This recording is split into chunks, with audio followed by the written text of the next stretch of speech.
Assalamualaikum warahmatullahi wabarakatuh. Alhamdulillah saya ini merasa bersemangat banget, bahagia banget karena saya diundang guru saya, Pak Imam. Ini Pak Imam ini tiba-tiba saja muncul, terus kemudian Pak buat sekali-kali menceritakan tentang kisah perjalanannya. Kalau Pak Imam, kalau misalnya saya disuruh ngisi teori-teori ya saya nggak bisa, jenengan yang ahlinya. Ini enggak, pokoknya ala Pak Bambang. Oh siap, kalau gitu terus cerita insya Allah siap. Ya, alhamdulillah bapak-bapak, mbak-mbak sama mas-mas saja ya. Mas-mas dan mbak-mbak yang saat ini sudah full baterainya. Ada yang baterainya lagi ngedrop enggak ini? Full semua nggih? Ini hari pertama, sudah saling kenalan belum dengan tetangganya? Ya, sudah saling kenalan. Giliran saya memperkenalkan diri tadi sudah disampaikan oleh Mas Imam. Mas Imam tadi menyampaikan saya usahanya di bidang kulit lumpia dan kulit pangsit. Memang benar, dan saya menggunakan nama brandnya Jempol Food, brand perusahaan Jempol Food. Tapi nama perusahaannya Prasojo Mukti Kurnia. Dulunya CV Prasojo. Pertama kali UD Jempol, pertama kali. Kemudian berubah dan seterusnya. Nah, tapi saya tetap menggunakan Jempol Food karena sejak awal namanya produk kami itu Jempol. Ya, sebelum dimulai kita kasih semangat pada teman kita dulu dan saling mendoakan. Saya minta nanti gantian untuk nepuk sebelahnya. Nek sing cowok dan cewek ya pakai apa? Sandal apa ya? Ya pakai apa namanya yang agak keras, nek pensil enggak kerasa. Tuk apa HP. Ada agak pakai HP. Nanti menepuk sebelahnya Mbak Tata. Saya doakan cita-citamu terkabul misalnya gitu. Nggih. Monggo kita mulai. Langsung sampingnya gantian biar semangat. Kanannya ke kanan dulu ke kanan dulu nanti gantian semua bareng semua nggih ayo mulai nggih mari kita bareng nggih Mbak 1 2 3 Mbak Riza. Nah, ini contohnya gitu nggih. Sampingnya siapa? Jenengan berarti nanti ya. Nanti jenengan. Nggih. Apa saya aja kalau gitu. Nggih, tepuk. Sampingnya sebutkan namanya, sampingnya. Mbak Tata misalnya atau Mbak Siva. Mbak 1 2 3. Mbak. Silakan. Mbak Riza dengan Mbak Santi. Mbak,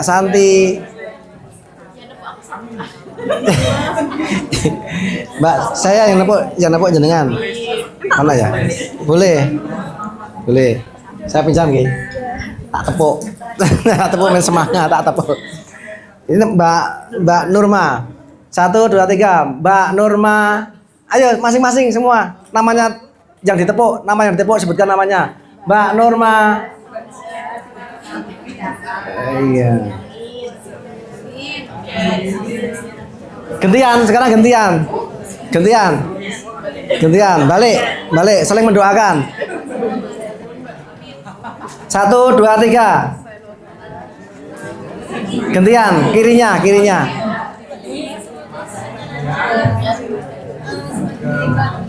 Oke, doakan nggih. Oke, tadi punya siapa nggih? Pertama kali kita saling mendoakan teman kita dulu. Karena yang akan saya bicarakan adalah mulai dari mindset. Kalau tentang teori-teori begini itu nanti Mas Imam. Tapi saya disuruh menceritakan tentang apa yang saya kerjakan. Maka yang saya kerjakan ini pertama kali adalah bagian pertama. Bahwa saya melakukan semua ini selalu dengan visinya itu adalah menolong orang lain, membantu orang lain, mendoakan orang lain. Kita itu tidak bisa bersinar sendiri dengan cara memadamkan orang lain. Tidak bisa. Kita bersinar bareng-bareng. Jadi ketika ada kompetitor, kita tidak perlu harus risau, kemudian berusaha memadamkan, mematikan, golek penglaris, golek sing nutup apa itu warungnya, usahanya, tidak. Kalau perlu malah disupport. Kok sampean usahane arep mlerep ngopo ya, Mbak? Padha-padha jualan mie ayam misalnya. Kok arep mlerep ngopo? Ra ndek modal tak asilinya. Pokoke sampeyan dodol meneh. Barang-barang dodolan gitu. Karena ternyata cara terbaik untuk menolong kita adalah dengan menolong orang lain ternyata. Itu kunci pertama ya. Cara terbaik untuk menolong kita adalah menolong orang lain. Nah, itu yang saya lakukan. Karena saya sebelumnya itu sudah ngosek, melayu dene dan egois. Pokoknya aku sing susah aku dhewe. Ora peduli liya-liyane wis aku dhewe pokoknya. Ternyata gagal total semuanya. Gagal. Bahkan saya itu sampai melayu tekan Korea. Enggak cuma setahun 2 tahun. Dari tahun 2004 sampai dengan tahun 2016. Suwe banget itu. 11 tahunan nggih. 11 tahunan. Zong. Gajinya berapa di Korea waktu itu? Rata-rata 15 juta per bulan. Nek dihitung tanggane ngitung, Pak Bambang sugih duitnya akeh banget per bulan. Tapi ternyata tahun 2016 duitnya habis, 2017 utangnya ratusan juta. Nggak masuk akal tuh itu. Nah, alhamdulillah kemudian saya ubah mindset saya, benar-benar saya ubah. Begitu saya pulang 2016 itu saya mulai silaturahmi, mengenal. Ini pertama kali adalah mengenal. Berusaha mengenal teman-temannya, banyak silaturahmi. Jadi ketika kami ini mengalami kejatuhan, yang saya lakukan adalah silaturahmi, mendatangi teman-teman. Oke, saya lanjutkan ya. Saya kenalkan dulu tentang usaha kami. Ini awal tadi kita mendoakan. Nah, ini pas mangap ini. Memang dibikin seperti itu. Kayak arep nyata ini. Nggih, usia saya 44 tahun tapi usia sesungguhnya 35. Ini.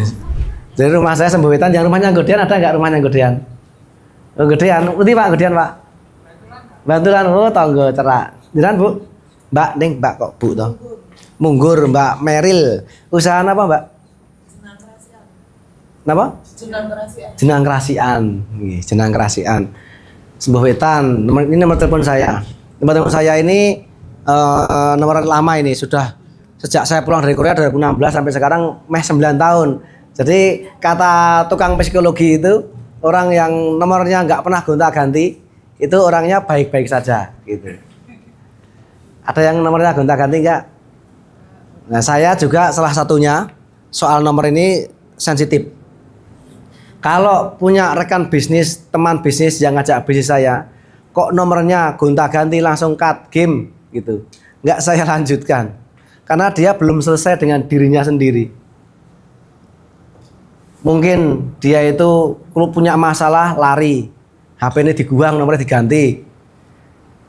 Alasannya HP ini hilang ya Mas. HP hilang kan bisa ke Grapari, bisa ke apa namanya itu gampang ngunggah ke meneh. Jadi orang yang gonta-ganti nomor itu dia orangnya sembunyi dari masalah. Dari masalah. Nah, aku masalahnya utang piutang sama saya terus ganti nomor dibuang lah, repot lagi itu. Terus usaha kami di bahan baku setengah jadi. Setengah jadi. Jadi belum jadi. Brandnya Prasojo. Produknya ini kulit lumpia, kulit pangsit, kulit dimsum, mie telur, rolade ayam, gelantin ayam, muka banget deh. Dimsum ayam, mie koncoan, otak-otak bandeng, kembang waru, dan seterusnya. Masih banyak ini, ada tape juga sebenarnya. Ada tape dan sekarang kami buka outlet mie level pedas. Mie koncoan namanya. Mie koncoan. Tuh. Terus kemudian nah, pertama kali saya ingin cerita tentang produk kami. Tadi saya waktu dipanggil sama Mas Imam tadi nongkrong di sini. Saya tuh mengembalikan ingatan masa lalu. Ada pepatah Korea, orang yang tidak bisa mengingat masa lalu, maka dia akan dihantui oleh masa lalunya. Jadi orang yang tidak bisa mengingat masa lalu, maka dia akan terus dihantui oleh masa lalu. Maksudnya apa? Maksudnya masa lalu itu sebagai kaca benggala, cerminan. Di masa lalu saya pernah mengalami apa, jatuhnya karena apa, itu untuk pelajaran di kemudian hari. Nah, dulu ini hal yang juga bikin saya haru itu dulu 2017 ketika saya sedang jatuh-jatuhnya itu, saya buka warung di sebelah sini, pas di samping ini. Saya juga gak nyangka ternyata kembali lagi ke sini. Pas mepet temboknya hotel ini, di bawahnya itu saya ngungak di situ. Dulu warungnya warung penyetan Mas Bejo namanya. Warung penyetan Mas Bejo di samping ini. Saya mengingat 2017 ketika usaha kami sedang jatuh, terus saya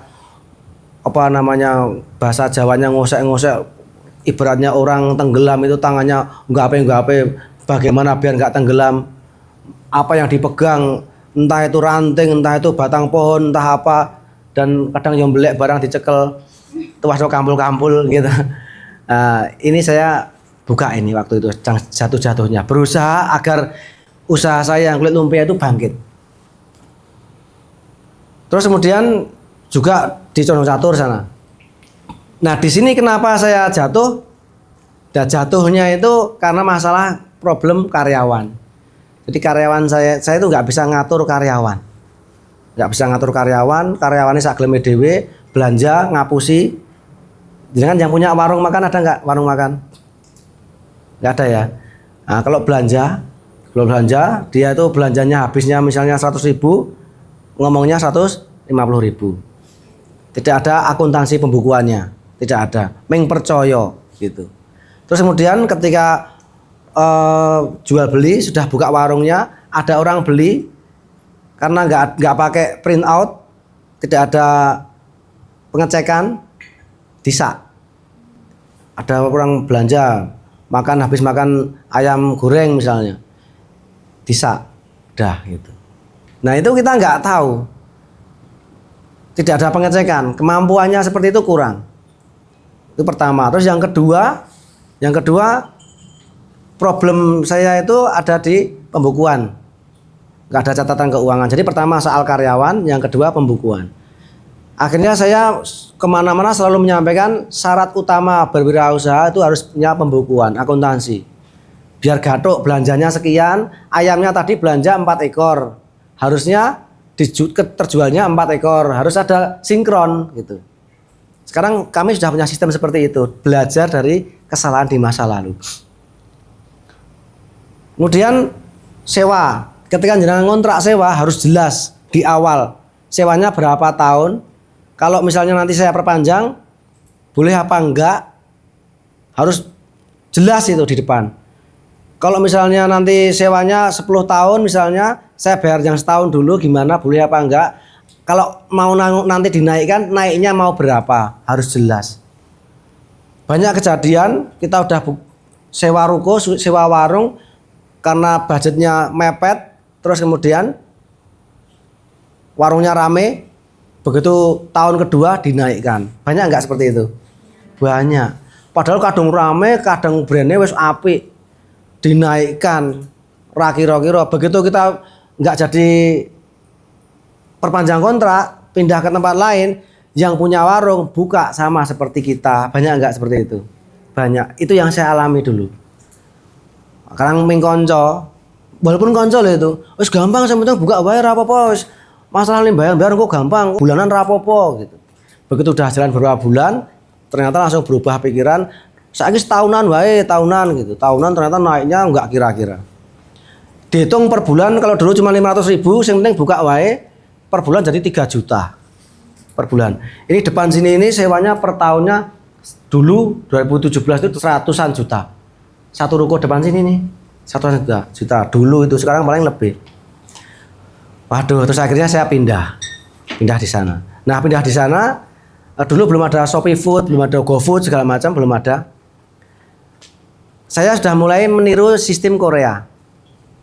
Di Korea itu ada namanya bedal. Bedal itu kayak sekarang Shopee Food itu. Saya sistemnya kalau dulu nunggu penghuni hotel orang yang usaha di sekitar sini pembeli saya mulai untuk mencoba masuk ke kos-kosan. Jadi tiap kos-kosan kamar-kamar itu saya masuki brosur-brosur semuanya. Jadi berdasarkan tidak makan di tempat, tapi berdasarkan diantar gitu, antar sistem kayak GoFood delivery seperti itu. Jalan bagus. Nah begitu jalan sudah bagus, akuntansinya saya perbaiki, pembukuan saya perbaiki. Nah, soal mental karyawan ini, udah saya pasrahkan ya Mas ya, saya pasrahkan jenengan. Jadi tidak mesti orang karyawan kita itu di depan tuh bagus, sopan, nggih Pak, nanti saya kerjakan dengan baik. Terus jenengan percayai, terus oke silakan lanjutkan ya Mas ya, saya mau ngurusin yang di rumah, usaha saya yang kulit lumpia itu. Ini sudah mulai naik, mau saya perbaiki, saya benahi dulu manajemennya. Sambil saya belajar di tempatnya Mas Imam itu. Dulu Mas Imam di Plut Sleman dulu. Saya masih ingat dulu belajar di kurasi seperti jenengan ini. Dipilih, saya bawa produk kulit lumpia. Saya Mas Imam dicacat, wah apa ini? Kulit lumpia kaya ngene. Brandingnya apa ini? Nah saya sampai sekarang di HP saya itu namanya saya tulis Imam Plut Branding gitu, karena sing diundang-undangke masalah branding, tulisannya welek ngene-ngene. Tapi alhamdulillah saya senang sekali waktu itu. Nah, itu jadi salah satu step-step saya. Sudah saya perbaiki hasil dari belajar di Mas Imam, saya perbaiki di sana. Wis tak pasrahke, sudah belajar autopilot. Autopilot itu saya udah enggak terjun langsung sama istri saya dulu. Tidurnya pun di situ, tidurnya. Saya enggak tidur di rumah, sama istri tidur di situ. Di warung kecil itu.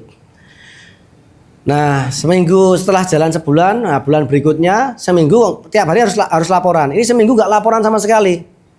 Saya biarkan aja dulu sampai seminggu. Saya suruh cek. Wow, tokonya ini di sini, ini warungnya tempat saya jualan udah buka ngoblah-oblah. Saya tanya sampingnya, loh Mas ini kok malah kebuka ini? Mas kemarin udah pindah tuh Mas jenengan? Oh nggak pindah. Coba dicek. Saya cek semuanya habis. Ada gas, kompor, kursi, meja, freezer, wah habis semuanya.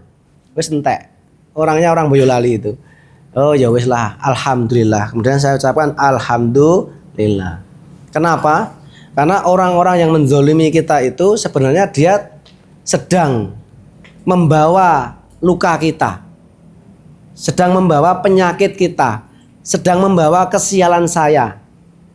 Maka ketika ada orang kok baik hati seperti itu sampai mikir piye carane ngakali saya, gitu, itu saya malah terima kasih. Berarti nggawa sialku. Sebentar lagi saya insya Allah akan segera naik. Karena sisa-sisa jatah kereku itu sudah diusungi karo wong kuwi, gitu. Terima kasih, matur nuwun. Enggak sembarang orang mau loh. Jenengan tak bawain kompor, meja, semua terus nggawa sialku gelem ora, Mbak? Kira-kira. Enggak apa-apa. Meng sial sithik kok mengan. Enggak mau. Jenengan mau enggak Pak jenengan? Enggak mau. Tapi orang itu menggunakan segala daya upaya untuk gendong dosaku. Sekarang saya mungkin istri saya nangis, nangis. Tapi sesuk di akhirat kita alhamdulillah untungnya biar ada kapusan ya Mas ya. Nek kapusan ini ning akhirat harusnya masuk neraka, tapi kemudian oleh Allah dipindah ning swarga. Karena apa? Yang menempati neraka kita itu adalah orang-orang yang zalim sama kita itu. Gitu. Sing zalim sama kita itu nanti dia akan menggantikan posisi kita. Alhamdulillah dosaku sudah. Nek wis dosaku entek, pahalane kalau ditarik ning nggonku, alhamdulillah. Wis mah tenang wae, ra apa-apa. Disyukuri. Rasa dioyak ra apa-apa wis ben. Ben ngene wae. Sekarang berarti kita udah fokus di kulit lumpia sama pangsit. Nah ini sekelumit tentang saya pernah masa lalu saya di sini, apa saja yang saya kerjakan dan saya masih ingat terus. Nah awal mula ketika usaha ini kulit lumpia cap jempol gini namanya. Jangan ada yang pernah beli ini belum? Di produk saya ini hanya ada di supermarket. Tidak dijual di pasar-pasar. Kalau ada yang jempol di pasar-pasar itu KW, bukan produk kami. Jadi saya pernah dikomplain, Pak ini kulitnya begini. Oh saya sudah minta maaf.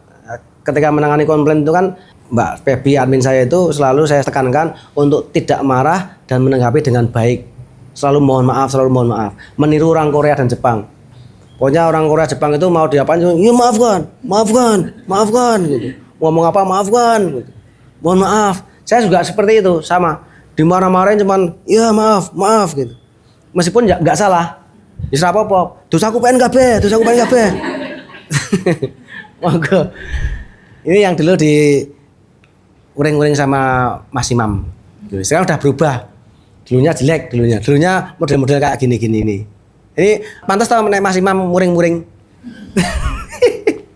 Kalau Mas Imam marah-marah modelnya memang plastikan gini ya wajar, itu wajar. Kemudian saya perbaiki modelnya, bentuknya gitu. Kalau ini yang di pasaran, gimana kapot gigi? Rasa toh. Nah ini, wong brand kok logone rumit ini liar ngiling-ngiling gimana? Gitu.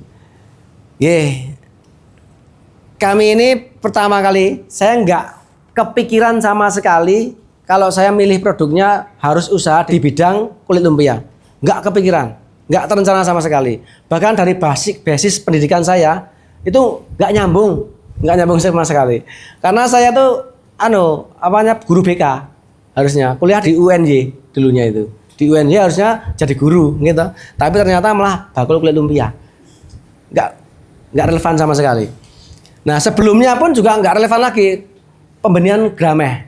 Jadi ketika pulang dari Korea saya sudah meyakini 100% yakin banget nek saya ini akan usaha di pembenihan gurame ini pasti akan sukses gitu. Semua duit saya investasikan di situ sampai entek-entekan. Tiba masanya ketika entek tenan, hampir mingli-mingli mau bangkrut, duitnya habis. Datang salah satu mitra saya itu, mitra petani binaan. Dia juga wis ngosek-ngosek karena waktu itu ada Covid di bidang grameh. Covidnya grameh. Jadi nek Covidnya grameh, masuk grameh kon nganggo masker kan ya enggak bisa grameh. Nah, akhirnya apa? Indukannya pada dibunuh karena itu nek ngendok ya keluarnya benih yang buruk. Dibunuh terus cari bikin indukan yang baru yang bagus gitu. Saya berhentikan, stop. Nah begitu stop itu setelah satu petani binaan saya di Grameh itu datang nangis-nangis. Pak Bambang terus gimana ini? Saya tuh menggantungkan hidup saya dari pembenihan gurame ini kok sekarang berhenti, yuk dihidupkan lagi Pak. Nah saya tuh utangnya banyak Malah sekarang saya mau disita bank Pak. Saya minta tolong Pak. Kalau misalnya harus berhenti dulu saya ditolongi biar rumah saya nggak disita sama bank. Waduh nek mau disita sama bank ya gimana, mau utang saya ya nggak mungkin dong, saya nggak punya duit. Dan jenengan utang sama bank aja, bank yang punya perangkat itu kesulitan untuk nagih jenengan, terus gimana? Mas, coba jenengan usahanya apa? Saya tanya gitu. Usahanya kan kulit lumpia Pak. Oh iya, kulit lumpianya gimana? Sama Pak, kulit lumpia saya juga mau jungkel Pak. Gitu. Mau ambruk. Tapi masih jalan nggak? Masih Pak. Pendapatannya berapa sebulan rata-rata? Ya sekitar 1 sampai 2 juta Pak. Tapi nggak mesti, kadang-kadang ya di bawah 1 juta juga. Rata-rata 1 jutaan, iya. Nah, dilalah saya itu kesambet setan apa gimana? Kok langsung, ya ngono Mas. Kulit lumpiamu itu, kowe ngajari kulit lumpia karyawanku, karyawanku juga nganggur gara-gara gramehnya berhenti. Kulit lumpianya ajarkan ke saya, sampean utangmu tak lunasi. Gitu. Bar kuwi getun aku ki bar kuwi. Wong diamuk-amuk bojoku. Jadi saya itu masih punya harta satu-satunya Avanza. Mas, Avanza kuwi gawanan sak BPKB STNK wallahi mboten ngapusi saya itu. Mbok makanya saya bilang kesambet. Avanza aku mobilku gawanan. Terus usahamu lumpiane itu saya ambil alih. Usahamu. Oh, iya Pak, siap. Terima kasih. Ya gue udah seneng banget. Aduh, Jan. Setelah dia pulang, tak pikir-pikir, aku mungkin ngopo ya aku. Terus ngomong alon-alon sama Bune, Avanzane kae nganu lho, digawa mas kae. Hang apa? Dijoloke wajan iki lho. Ada enggak itu ya? Gambar wajan orang enggak ada ya, Dok ya? Gambar wajannya. Enggak ada. Wajan kulit lumpia itu loh. Ya jenengan nanti buka YouTube. Nanti wajannya aku langsung meh semaput bojo saya. Bar semaput tuh ngamuk-ngamuk, foto. Tak hubungi Mas. Namanya Mas Iyok namanya. Orang Perenggan Godean. Mas, Mas, nek diskusi meneh piye? Diskusi apa? Saiki umpamane mobilnya tok dol, terus yang separuh balik ke aku piye? Sesuk kowe duwe saham ning usahane sing iki sing tak kerjake iki. Wong kuwi iki usahaku wis ketaun biyen tahun 80-an Pak, bapakku kuwi warisane bapakku. Aku tahun 80-an tekan saiki 2017 arep ambruk. Aku luwih pengalaman daripada jenengan. Ora iso kok apa meneh sampeyan. Kok ngimpi dhuwur-dhuwur arep ngene saham-sahaman barang. Wis ya wis Pak, wis tit kok naspeng telipati. Naspeng itu. Masya Allah wis los ya Allah piye iki. Ya wis lah tak jalani. Bismillah. Terus matur meleh sama Gusti Allah. Ya Allah, kalau ini memang caranya jenengan ngangkat saya dengan nolong orang lain. Tadi saya benar-benar nggak ada niat apa-apa, mbok kesambet atau jenengan sing nyambet saya juga nggak tahu. Wes pokoknya saya manut jenengan aja nglok kapake. Wiridane pokoknya aluwe sembuh gitu. Sembuh. Wes kadung, montore mobil digawa lunga isan. Meng ditinggali wajan bruk ngono kuwi. Aduh. Terus pasarnya mana dia itu? Pasarnya pasar tradisional. Pasar tradisional. Harganya murah banget. 2.500. Waktu itu cuman 2000-an. Dan problem di pasar menengah, itu menengah ke bawah, pasar tradisional, itu harus diperhatikan ini. Itu mereka itu goleke sing murah, enak, wakeh. Gitu. Terus sesama pembikin produsen itu udah perang harga. Dundunan rego. Panas-panasan, mangkel-mangkelan, petukan yang pasar pas ngirim, wah ngirim di Mas. Aku ngirim dari aku ya barang kok ngono. Wah kowe lunga jane kan Mas Tony bae kene. Ini Mbak Dini kae. Wah, bareng itu enggak selesai di pasar tok, nang Jowo dinteni. Mas kene ati piye karepe? Dadi waduh panas banget. Aku terus aduh aku wong cilik cendik ngene iki jero musuh wong gendut-gendut gede-gede ngono kae. Ora kuat. Hati saya itu enggak kuat. Aku hatinya Hello Kitty. Hati kecilian. Bisa aku tak lah, cari strategi lain. Sekarang saya mau penawaran ke merubah market. Merubah market berarti saya harus memperbaiki kualitas produk. Marketnya kemana? Menengah ke atas. Nah, yang saya lakukan adalah, jadi pertama yang diingat saya itu nggak milih produk. Jadi apa yang ada di depan saya kulit lumpia, gitu. Kalau ditanya bagaimana cara milih produk, ya sembuh, aku nemune itu Itu makanya saya mungkin beda sama teori-teori harus milih produk terus begini-begini. Ning ngarepku kulit lumpia ya apa yang di depanku ya itu. Berarti kulit lumpia ini harus saya jual gimana caranya? Saya harus mikir. Tak coba tak jual ikut-ikutan sama Mas Iyo tadi malah bangkrut. Jan pantesan Mas Iyo ngedol iki ternyata malah ngosek-ngosek kaya ngene. Ngerti yo ngono ora sida. Ternyata uang iki sawang sinawang, Bu. Sawang sinawang ketoke itu. Nah ini yang jadi kemudian catatan saya di kemudian hari. Kelihatannya dia itu hidupnya mewah. Mobil, duwe mbiyen waktu itu. Wes gayane jan stop. Marko top. Ternyata mengutangan kabeh. Ternyata itu. Ini gaya tok mian. Itu jadi catatan saya. Di kemudian hari saya tidak akan seperti itu.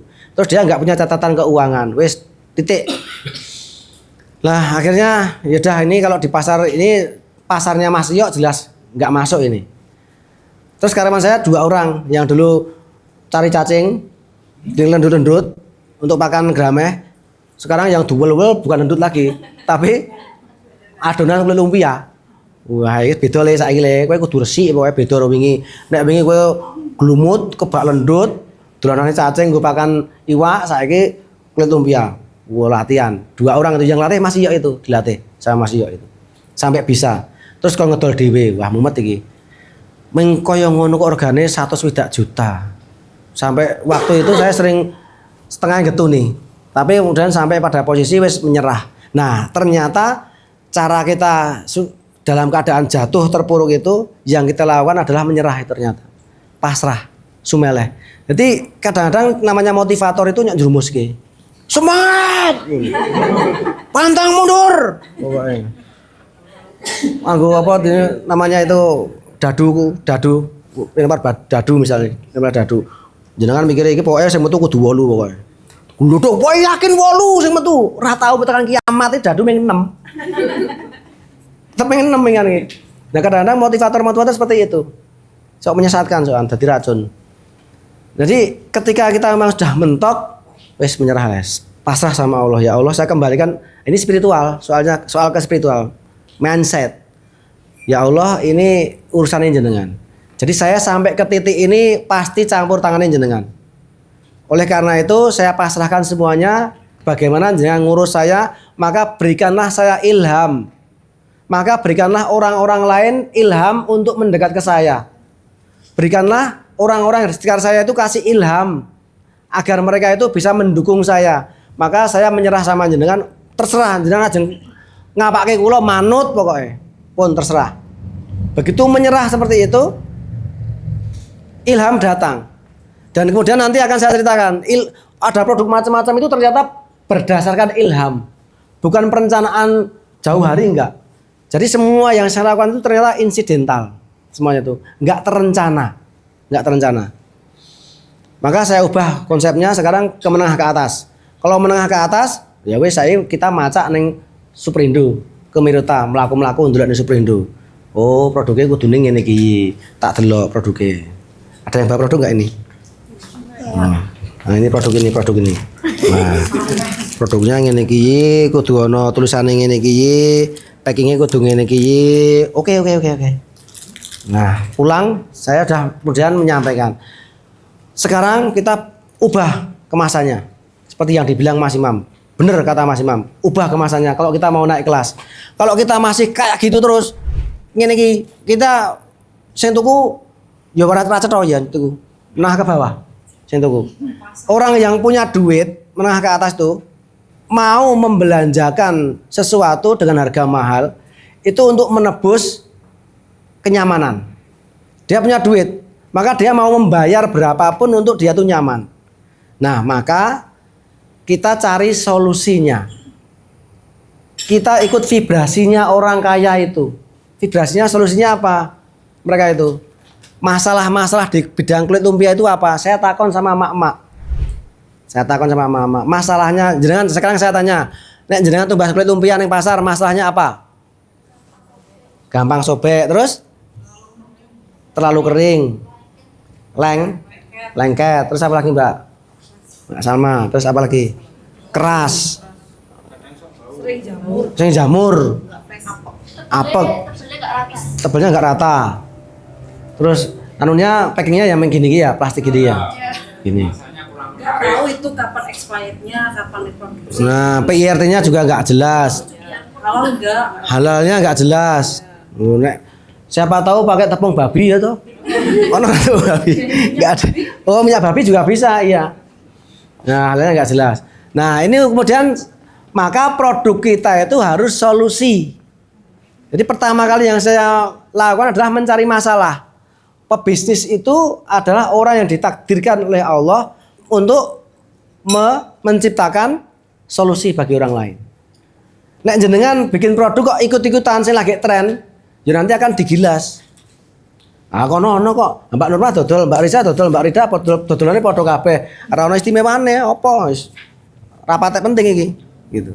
Tapi harus ada istimewanya. Mbak Lilis istimewane apa? Jualannya ada tulisannya all I want for Christmas is free Palestine. Ada tulisannya kan gitu, ada istimewanya. Gitu.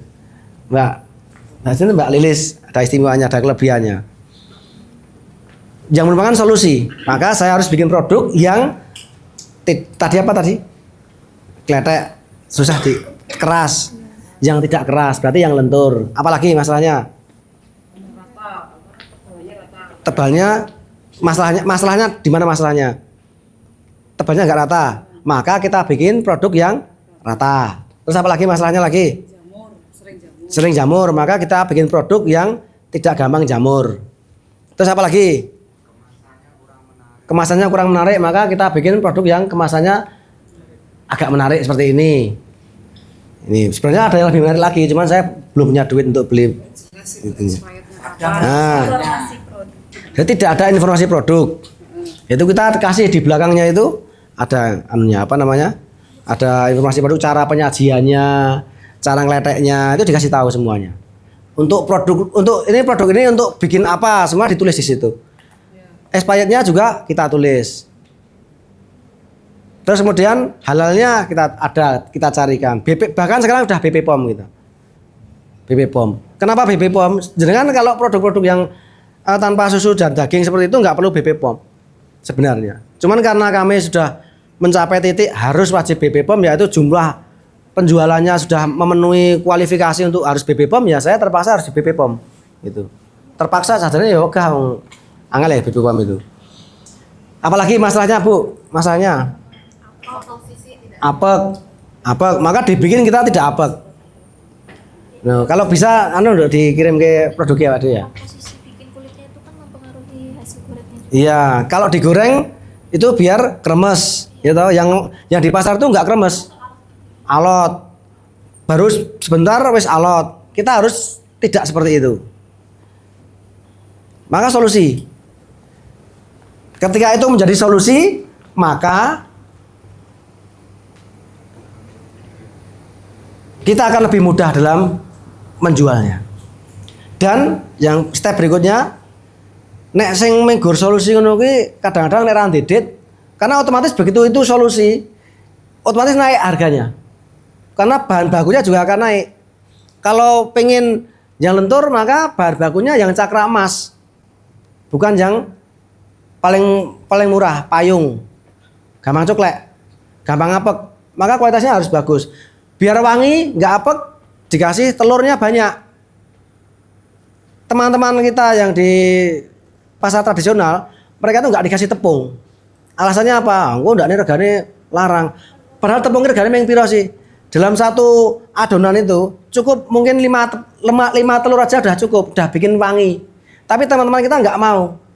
Karena sudah terkunci otaknya, kalau nambahi telur marahi larang. Padahal ya ora sih sebenarnya. Tidak juga. Meng nambah sidik ngono kuwi. Karena apa? Teman-teman kita itu tidak terbiasa untuk mencatat, menulis HPP-nya itu berapa, gram-gramasinya itu berapa, ketemu satu bahkan satu lembar itu saya tahu, satu lembarnya itu bukan satu packing itu loh, satu lembarnya itu harganya berapa, termasuk nenggon apa namanya karyawannya, udah upah karyawan, udah pajak, udah segala macam, ketemu di satu lembarnya berapa, tahu saya harganya. Nah, teman-teman kita nggak terbiasa seperti itu. Maka saya kasih telur. Itu.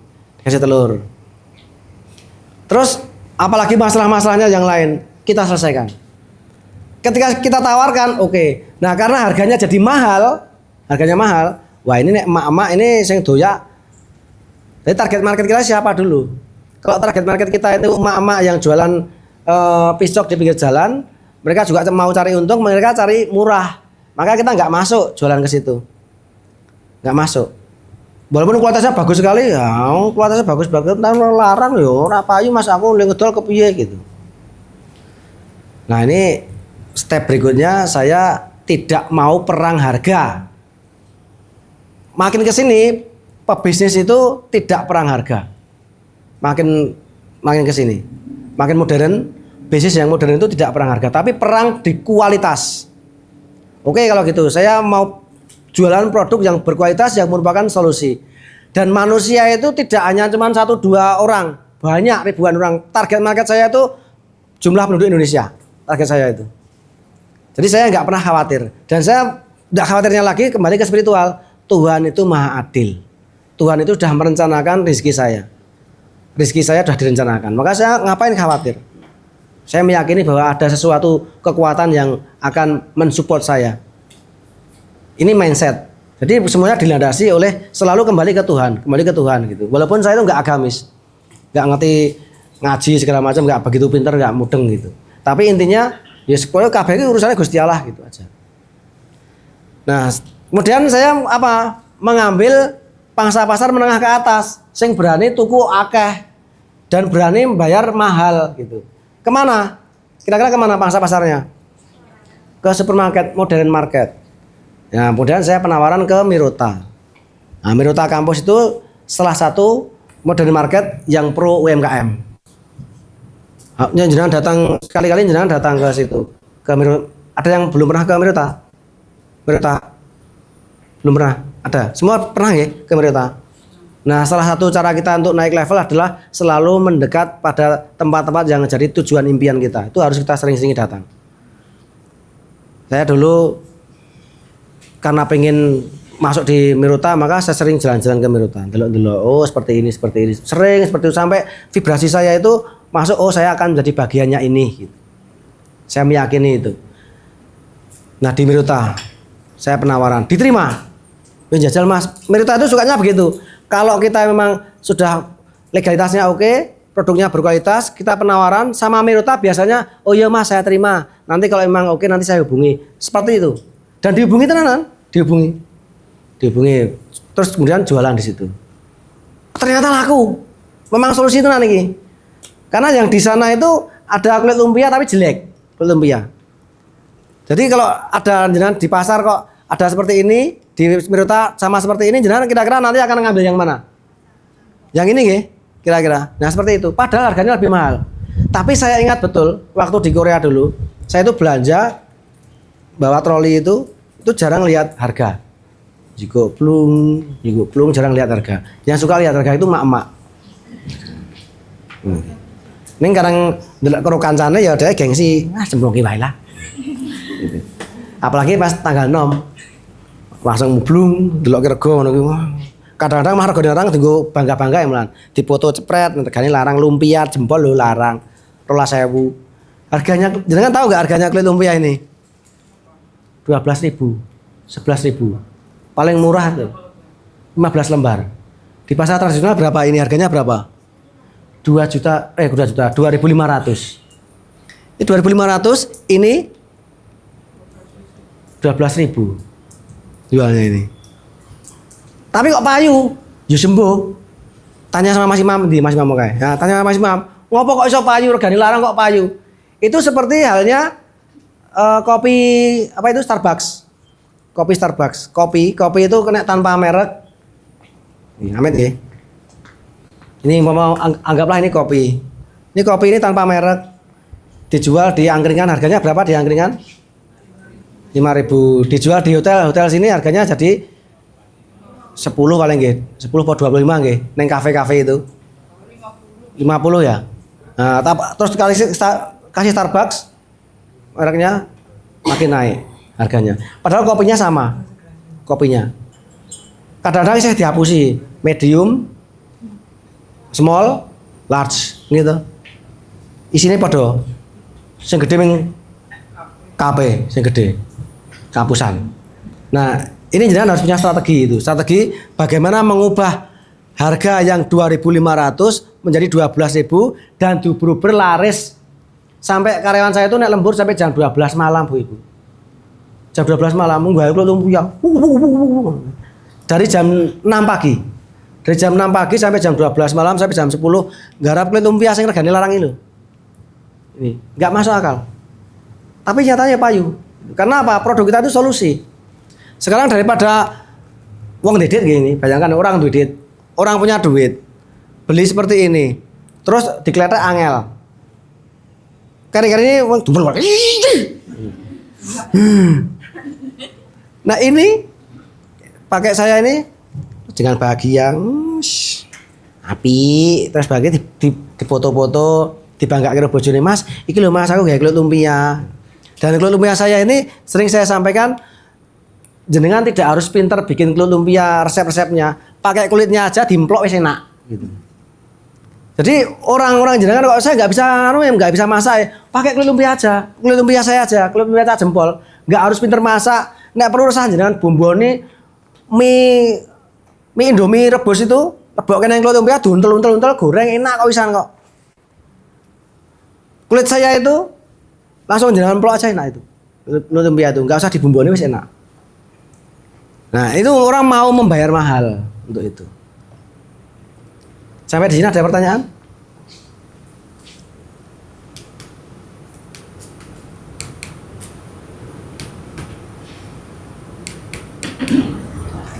Kualitas konsisten. Sejak dulu sampai sekarang saya kualitasnya pokoknya bahannya harus pakai itu. Dan saya niru di Korea. Jadi saya ini duta Korea. Sampai bahasa-bahasanya logatnya bahasa Korea itu saya sampai ngerti. Bahasa logatnya kayak di mana itu ngapaknya orang Korea itu kayak apa itu tahu. Kualitas konsisten di Korea kalau bikin produk ada titiknya satu, ada titik misalnya produk apa ya contoh produk meneh gitu ya. Ini aja lah. Ini ada nodanya sedikit langsung dibuang. Dibuang loh itu. Tidak deman-eman loh, dibuang, masuk sampah, buang gitu. Karena saya pernah jadi di QC, ada yang rambut sithik ngono kuwi buang. Titik buang. Kudu apik.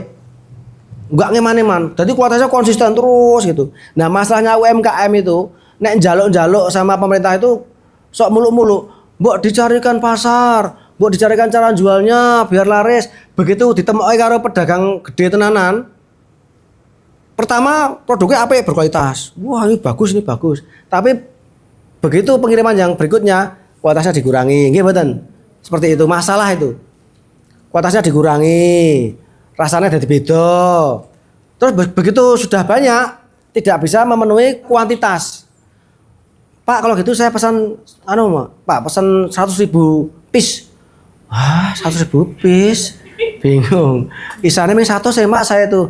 100.000 satu saja gimana? Wah, ini. Nah, kita harus selalu seperti itu, punya konsistensi. Istiqomah. Dengan agama itu istiqomah apik banget. Kualitas konsisten, penampilan, bahan baku kita selalu perbaiki berdasarkan feedback. Nah, ini feedback dari customer termasuk komplain tadi itu selalu menjadi masukan bagi kami. Pak, ini kulit lumpianya begini. Oh ya, kurang pripun Bu, kurang ngeten iki. Oh nggih, diperbaiki terus. Terus jangan buru-buru, kalem mawon. Nah, kebanyakan teman-teman saya ex TKI itu selalu pengen buru-buru, usaha selalu pengen buru-buru, pengen segera sukses. Dumeh duitnya akeh, langsung pengen usahanya digedhekke. Langsung bikin mesin yang gede, mesin yang modern, karyawannya dokai, usahanya digedhekke. Bikin partai banyak, ning ngedol mbuh. Nah, problem yang kita ini adalah kita bisa bikin produk tapi nggak bisa jual produknya itu. Padahal segala sesuatu itu perlu berproses. Pun kalem mawon, ikuti aja. Sekarang begini. Nah, kapan kita akan naik? Nanti pasti akan dikasih ilham. Jadi orang-orang kaya itu saja nih ora patek pinter asline itu. Meng bejo. Masalahnya itu meng beruntung mereka itu. Bejo dapat ilham. Bejo punya kesempatan sebenarnya. Yang perlu kita lakukan adalah konsisten. Konsisten kualitas, konsisten segala macam yang baik-baik itu dan sabar. Dan selama perjalanan kita itu pasti nanti akan ada masukan-masukan. Pasti ilham. Sambil kita lihat pasar, adaptasi, pemborosan modal di awal. Kita itu belum apa-apa sudah mau mau bikin mesin yang otomatis. Perlu budget sekian. Wong duit urung ono kok. Umpama duit ada, wong payu wae urung kok. Untung aja belum kelihatan kok udah mau ini. Kita itu perlu mobil. Kosike. Mobil nggo apa tujuannya? Kita harus bisa membedakan antara kebutuhan dan keinginan. Meng pengen, angen-angen apa butuh tenanan?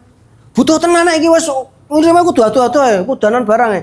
Oke, masalahnya apa? Kudanan. Kudu nggawa akeh. Terus mobil sing kaya ngapa tok karepke? Ya mobil sing apik. Kok kudu apik? Kenapa harus apik? Sing penting kan ra kudanan. Akhirnya apa? Saya belikan mobil, itu mobil Cherry tahun 86 itu harganya 10 juta. Ya duitnya sakmono kok. Enggak usah mulu-mulu ndelokke wong liya blereng melan. Lihat dangak-dangak. Wah, apik kae. Gabruk melan. Sing prasaja wae. Makanya kita namanya prasaja mukti kurnia. Prasaja apa adanya. Orang kaya itu tidak harus menunjukkan kemewahannya. Orang kaya yang sesungguhnya itu dia bisa membagi, tahu membedakan antara kebutuhan dan keinginan. Dia tidak ngabur-aburkan duit, tapi duitnya itu digunakan untuk investasi. Tahu betul cara penggunaan uangnya itu. Nek orang kaya beneran itu justru orangnya malah kalem orangnya itu. Bener mboten? Pernah lihat orang kaya tenanan tapi malah menggo daster. Malah orang meblok-meblok, biasa aja orang kaya beneran itu. Jadi pemborosan modal awal ini harus diingat, jangan sampai kesetanan. Pengen koyo kae sing ngampet tarik nafas. Aku pengen koyo ngono kae. Sik. Duite ono apa ora? Ora. Ngampet. Utang bank kan iso. Utang bank ku nek awak dhewe tuku ngene iki terus hasilnya marahi nambah ora? Ora. Ya wis kok sithik. Kalem-kalem. Nek wis pasti ono pesanan yang continue terus-terusan dan kita memang butuh ya udah beli. Nah, saya tuh sekarang beli steamer. Harganya 25 juta. Baru sekarang ibu-ibu. Bapak, baru sekarang saya beli. Beli biyen bisa enggak? Ya bisa. Tapi what for? Untuk apa? Wong kita masih bisa pakai apa itu? Kukusan biasa kok. Pakai apa namanya? Dandang kok. Dandang kukusan itu. Masih bisa pakai itu. Dan kebutuhannya masih itu aja. Ngapain kita harus keluar duit 25 juta? 25 juta mendingan gue tuh kuliahnya. Gitu. Saya memulai dimsum itu tahun berapa? Dimsum itu. Oh, Covid 2019. 2019 itu Covid, emas harganya 700.000. Nek saya waktu itu Covid langsung hurung apa-apa lagi lekas dimsum aku langsung tuku regane 25 juta. Muspro. Muspro itu apa? Sia-sia. Mendingan duit 25 juta itu tak tuku kayak emas. 700.000, 20 juta bagi 700.000 piro? Dik. Hitung jajal. Jajal hitungan. Berapa kira-kira? 30 gram. 30 gram. 30 gram saat kita adol harganya berapa?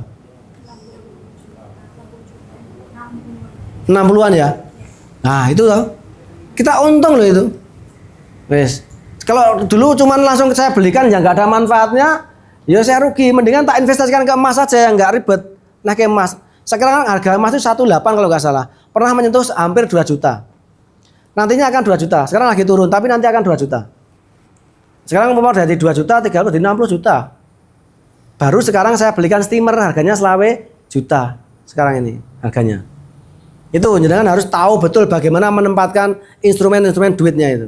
Jangan kobong kepanasan ngurus begini gitu.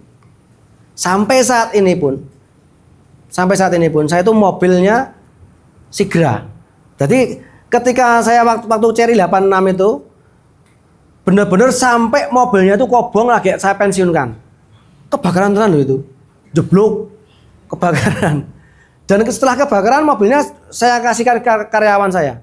Wes gareng sampean itu sing ngobongke mobilku, saiki mobilku PN. Gonon mulih kok dandano dhewe. Terus kemudian barulah saya beli Sigra. Kenapa Sigra? Ya paling murah meriah toh. Enggak harus yang mahal-mahal, beli Sigra anyar gitu. Iki memang perintah Gusti Allah, alasannya saya gitu.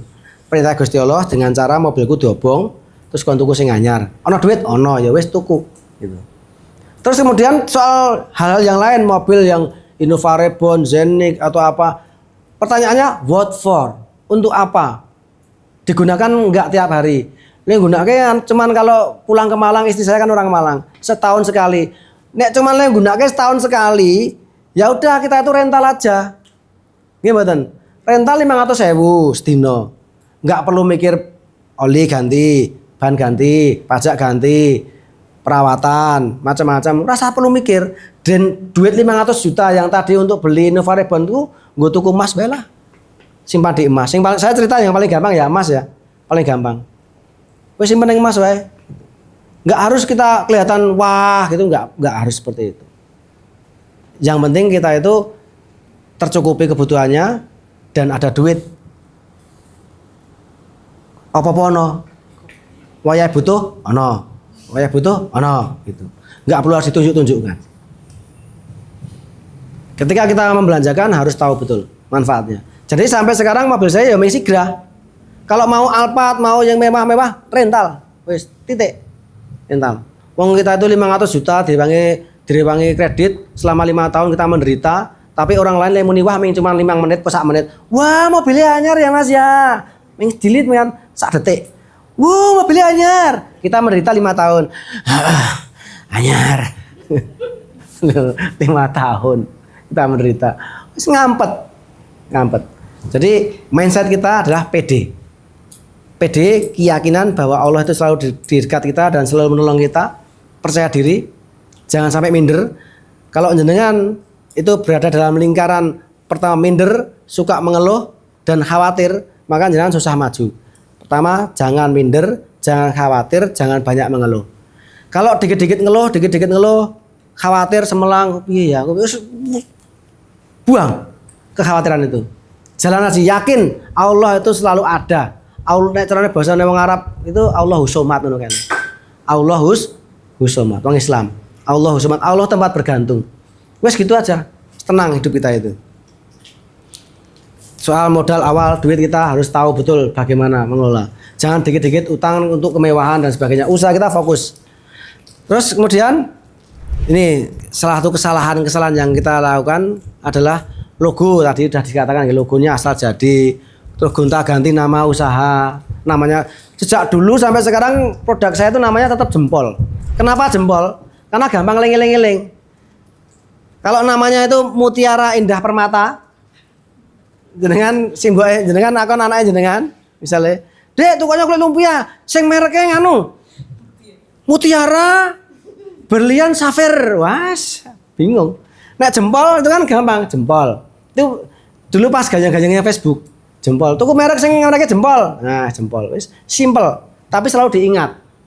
Enggak usah jangan aneh. Kalau aneh-aneh ya nggak apa-apa, tergantung produknya sih, tergantung marketnya. Tapi market saya adalah ibu-ibu rumah tangga, emak-emak market saya itu. Nah marketnya dengan orang-orang berpendidikan, orang-orang sekolahan dan sebagainya, namanya digawe aneh-aneh ya nggak apa-apa. Namanya backstreet gitu ya. Ling-ling angel tak. Kemudian pelayanannya tidak konsisten. Kita pelayanannya selalu konsisten. Dimintai berapapun, pesanan berapapun saya konsisten, saya kirim. Konsisten pelayanannya, tetap dengan konsep yang sama, konsisten. Istiqomah. Caranya bahasa Jawa itu. Sosial media, ini sosial media tidak aktif, tidak sesuai dengan niche, gayanya itu enggak sesuai. Jadi jenengan harus punya sosial media. Ada yang belum punya sosial media khusus untuk usaha? Semua udah punya sosial media sendiri. Harus punya. Dan selalu konsisten. Yang diposting tentang itu aja terus. Tidak, maksudnya konsisten itu tidak harus jualan produknya jenengan loh. Bisa juga jenengan itu tentang trik-trik, teknik-teknik apa itu. Nggak harus tentang Jempol terus, nggak harus gonta-ganti. Tapi intinya dimasakan gitu intinya. Tentang motivasi segala macam. Karena nek jenengan itu ngomongin tentang produknya jenengan, sesuai jenengan mah di-skip malah, di-unfollow. Karena aku mung dodolan terus iklan terus ra seneng. Jenengan nek tak iklani terus seneng mboten, Mbak? Bosen toh? Bosen, makanya jenengan kalau sosial media jangan iklan terus. Bahasanya ini sing liya-liyane gitu. Nanti ahlinya itu Mas Imam, jangan belajar sama Mas Imam. Piye sosial media itu biar bisa meledak itu bagaimana gitu. Yang ngajari saya Mas Imam itu.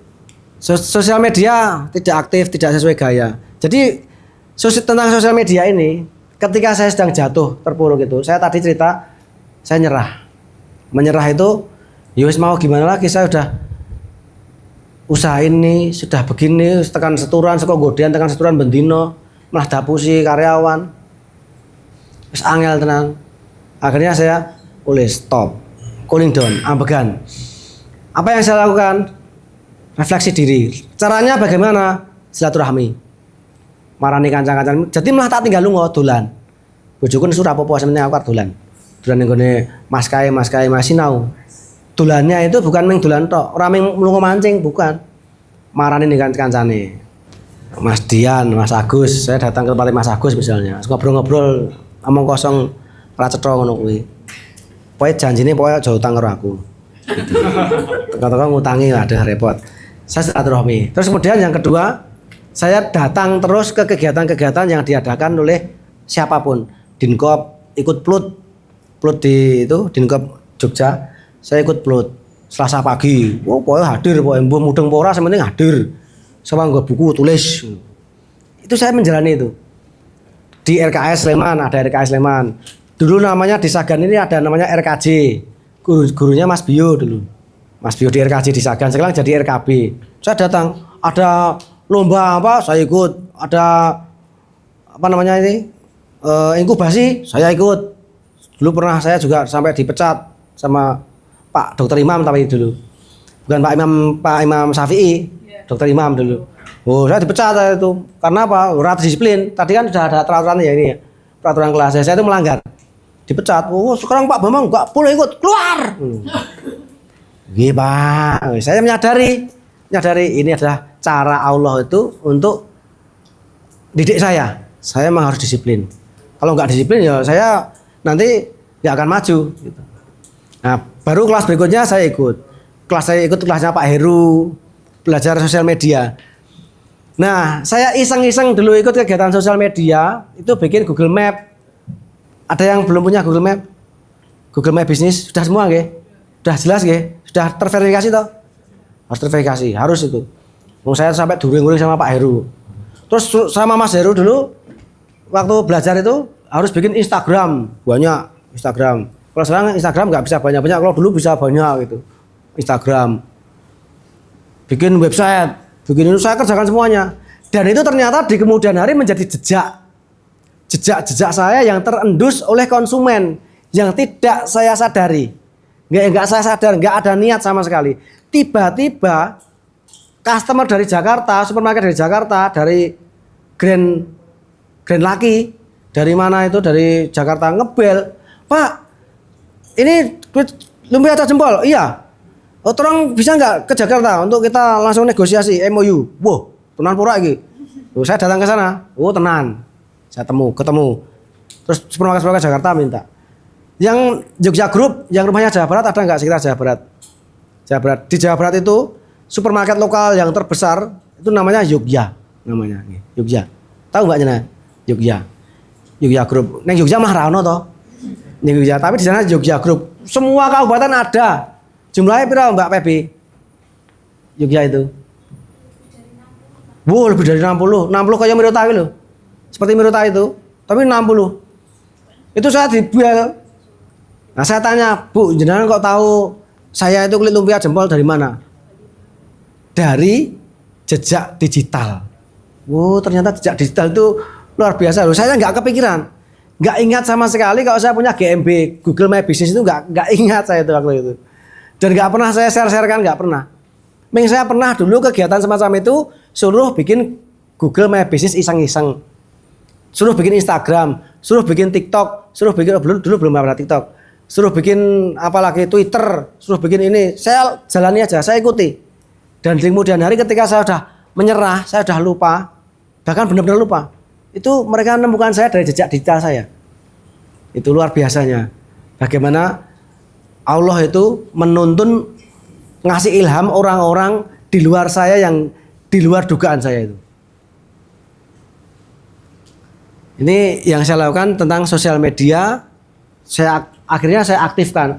Orang aktif aja seperti itu, nggak aktif aja seperti itu. Jadi omset pertama kali dulu kami mengambil alih take over itu per bulan 10 juta. 10 sampai dengan 20 juta. Saya take over itu. 10 sampai 20 juta. Ketika Covid itu sekitar naik jadi sekitar 200-an. Covid itu 250-an. Ya tadi dihubungi tadi itu. Jadi sebelum Covid 2018, 2017 saya itu keliling belajar. Mau RKB, mau RKS, mau plot, mau apa saya ikuti tiap hari keliling belajar terus. Sampai 2019 berhenti, kita nggak bisa apa-apa. Tapi tanpa dinyana-nyana itu ternyata adalah bola salju. Apa yang saya lakukan itu ternyata berefek secara luar biasa. Yang tadinya omsetnya dari 10 kemudian 40 juta sebelum Covid itu 2017 itu 40 juta, 30 juta. Bayangkan 2013 saya itu mulai. 2013. Suwe banget loh itu. 2013 10 jutaan, 2014, 2015 masih, 2016 malah nyungsep malahan. 2016 naik jadi 30, 40 juta. Grafiknya itu per bulan. Covid langsung 200. Awal Covid itu 200, kemudian 2020 300-an. 2020 itu. Itu efek apa? Ketika 2018 ketika Covid belum ada, saya masih bisa keliling, pas Covidnya meledak, bau gitu langsung. Saya nggak nyangka sama sekali. Dan ketika Covid datang, itu banyak orang yang di PHK, banyak orang yang kasihan, datang ke saya. Nah ini konsep berikutnya. Visi saya itu, usaha saya itu, waktu saya dulu ke berangkat haji dulu 2016 saya berangkat haji, saya itu doanya, ya Allah buatlah saya itu bermanfaat bagi orang lain. Saya mohon Engkau tuntun saya agar hidup saya itu bermanfaat, dan selalu tolonglah saya, bantulah saya. Jadi saya itu malah nggak minta kaya raya, nggak. Mintanya agar hidup saya itu bermanfaat. Gitu. Diberikan kemudahan segala urusan saya. Jauhkan dari kesulitan-kesulitan, dan ketika ada kesulitan maka bantulah saya. Mengono tok. Ketika saya dulu berangkat haji ke Mekah itu. Nah, ketika saya pulang ternyata selalu berulang-ulang. Yaitu apa? Orang-orang datang minta tolong. Minta tolong. Masuk produk. Ada teman saya itu datang minta tolong. Pak, saya tuh bikin rolade, Pak. Rolade galantin, Pak. Ini saya jual kok nggak laku-laku, Pak. Gimana, Pak? Saya lihat. Enak ya. Saya jual ke piro, Mbak? Ini tak jual ning pasar-pasar 10.000. Oh, ya pantasan ra payu ning pasar regane ming 3.000 5.000 didol 10.000 ra payu, Mbak. Sampean salah tempat. Tak dol kene. Saya jualkan. Saya jual di Mirota sama Superindo itu. Saya jual waktu itu harganya 15.000. 15.000. Dijualnya 20.000. Tak jak teman saya itu. Loh, Mbak, saiki rolademu iki lho. Regane deloken piro? 20.000. Walah, aku ngedol 10.000 ra payu, Pak. Wes mubeng-mubeng ngosek-ngosek. Aku minta bantuan jenengan kok malah jenengan ngedol 20.000 payu. Ha ya mbuh aku ora ngerti. Padha-padha ngedol itu. Cuma salah tempat ternyata. Nah, bisa jadi jenengan seperti itu. Salah tempat. Tidak harus di tempat yang menengah ke atas, jenengan boleh menengah ke bawah tapi harus menyesuaikan. Jenengan kumpul sama masyarakat biasa, tapi kelambine mobiar-mobiar, ya ora nyaman. Nyaman enggak kira-kira? Bajunya glamor tapi kumpul dengan ibu-ibu RT arisan itu. Enggak nyaman nggih? Enggak nyaman. Jenengan harus menyesuaikan diri. Kalau jualnya menengah ke bawah ya menyesuaikan diri. Kalau menengah ke atas juga menyesuaikan diri. Seperti itu, sesimpel itu sebenarnya produk kita itu. Kemudian orang-orang datang, Pak, saya Pak minta kerjaan Pak, tapi Pak Bambang.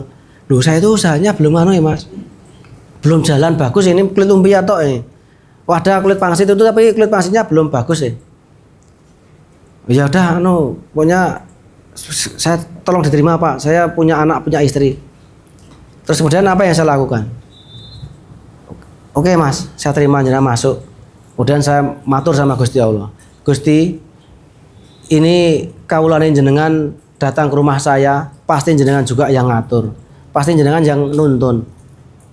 Saya yakin bukan atas kehendak dia sendiri datang ke rumah saya. Maka saya meyakini bahwa dia itu pasti sudah punya rezeki yang sudah engkau tetapkan. Maka berilah dia rezekinya. Jangan engkau tahan. Kalau memang rezekinya melalui saya, maka lancarkanlah. Berikanlah kesempatan pada anak itu. Dan lewat saya tapi. Telang teles Gusti. Dan alhamdulillah ketika datang orang-orang seperti itu ada saja pesanan-pesanan. Ditelepon dari Jogja Swalayan, ditelepon Superindo.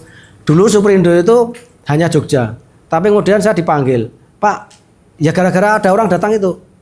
Pak, ini bisa nggak ngirim ke Semarang, ke seluruh Jawa Tengah? Oh bisa Pak. Akhirnya bisa terkirim. Karyawannya jadi nambah. Yang awalnya karyawan itu nanti kerjok arep ngopo. Tapi kemudian ternyata sekarang mereka bermanfaat banget. Kalau dia nggak ada, saya bingung. Dan efek dari mereka datang itu Allah kemudian ngasih ilham ke saya. Awalnya saya bikin kulit pangsit namanya, kulit lumpia. Terus ada orang datang minta tolong, Pak saya minta kerja, oke masuk. Kemudian Allah ngasih saya ilham, bikin kulit pangsit. Keluarlah produk kulit pangsit. Datang lagi orang, Pak saya ingin kerja, saya terima. Datang ilham, kulit pangsit. Ilhamnya itu melalui saya dimarah-marahi sama orang. Komplain, Pak ini kulitnya pangsit ini gimana? Kurang tipis Pak ini Pak. Harusnya kulit pangsit itu harus tipis gitu. Oh emang kenapa? Ini mau saya bikin untuk dikukus. Oh saya benar-benar nggak ngerti kulit pangsit itu, dunia kulit pangsit nggak ngerti saya itu. Oh berarti kulit pangsit itu ada dua. Iya, yang digoreng sama yang dikukus. Oh gitu, berarti harus ada dua ya. Iya. Baik, kalau gitu tipisnya minta seberapa? Bisa kesini Bu? Oh bisa. Datang. Saya suruh lihat proses bikinnya itu. Segini tipisnya Bu. Ini namanya kulit pangsit kuah Mas. Oh iya. Akhirnya saya keluar produk baru. Gara-gara orang datang minta tolong kerja itu, saya keluar produk baru. Kulit pangsit kuah namanya. Kulit pangsit kuah. Ada komplain lagi. Pak, ini masih kurang tipis. Waduh, kok ini tipis banget saya kurang tipis. Tur kudu bunder. Nggih ngapa to, Bu? Ini dibikin dimsum Mas ini, dimsum ki apa ya? Dimsum. Saya nggak ngerti dimsum waktu itu, nggak ngerti. Padahal saya udah ning Korea loh, nggak ngerti dimsum. Ning Korea namanya bukan dimsum ya ternyata. Bukan dimsum. Oh, ternyata bikin dimsum. Oke. Saya panggil, gimana Mas? Pengennya ora cowok itu. Gimana Mas anunya? Karepe sing tipis, bunder semene iki. Bunderi waktu itu pakai saya itu. Pakai tutup wedang ini. Nah, kayak gini. Kayak gini. Contoh gini. Wah, seperti ini. Oke, tipisnya oke. Langsung saya kirim. Muncul produk berikutnya. Kulit pangsit dimsum. Jadi ada 3 gara-gara kulit pangsit tadi, kulit pangsit goreng, kulit pangsit kuah, dan kulit pangsit dimsum. Wow. Datang lagi minta kerjaan orang. Kon ngopo meneh ya ini ya. Dan saat itu saya punya masalah. Karena dulu bikin kulit pangsit itu ming sithik sehingga potong-potongannya itu loh. Bikin bunder kan ada potongan sisa, rompes namanya. Wah, rompesane suwe-suwe kok akeh. Nek biyen ming sithik digoreng dipangan cah-cah nggo mangan sithik cukup. Lah saiki kok akeh banget. Iki piye carane gitu, bingung. Sampai tak lumpukke waktu itu satu kol.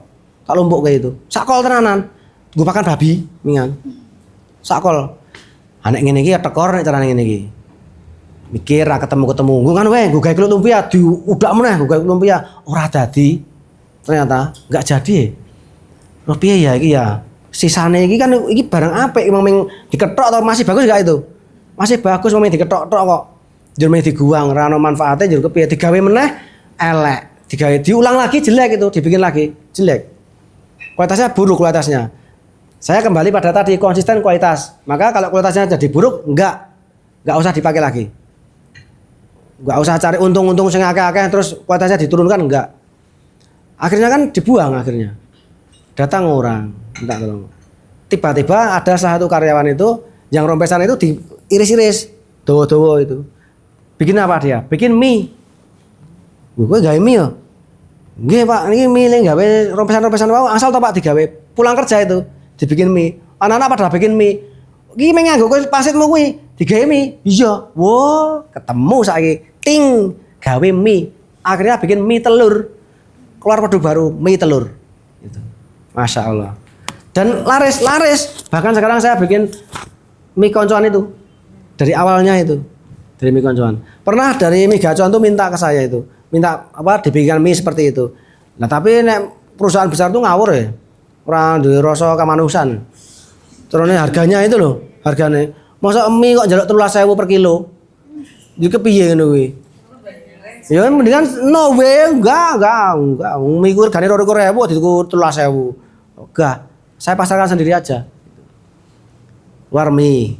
Terus kemudian karena saya itu menerapkan kalau kulit dimsum sobek sih tempat saya itu sobek sedikit nggak boleh loh, sobek sedikit nggak boleh.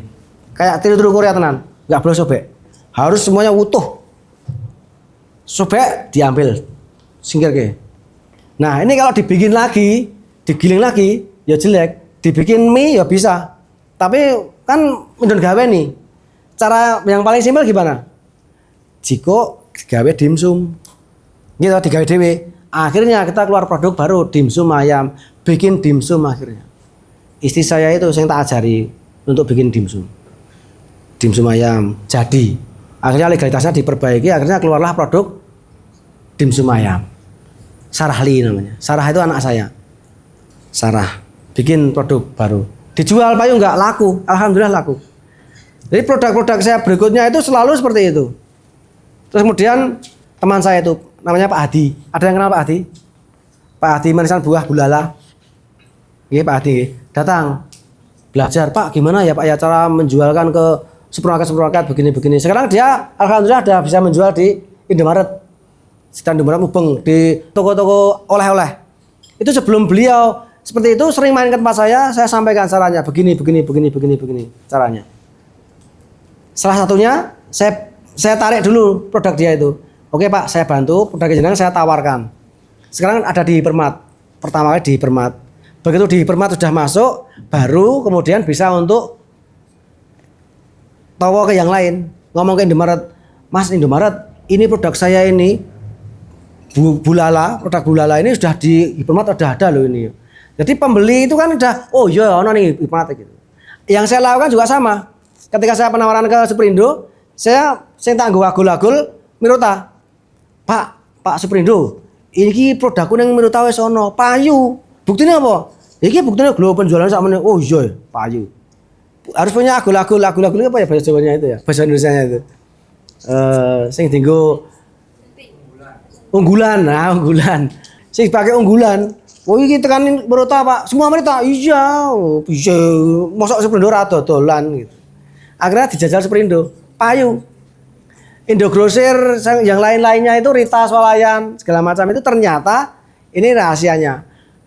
Mereka itu ternyata punya apa yang namanya bukan mata-mata di tiap-tiap supermarket. Yang dia tuh tiap hari ngeceki Alfamidi ini punya mata-mata tahu produk yang fast moving yang mana, ini produk ini nggak laku, produk yang lagi tren apa tahu.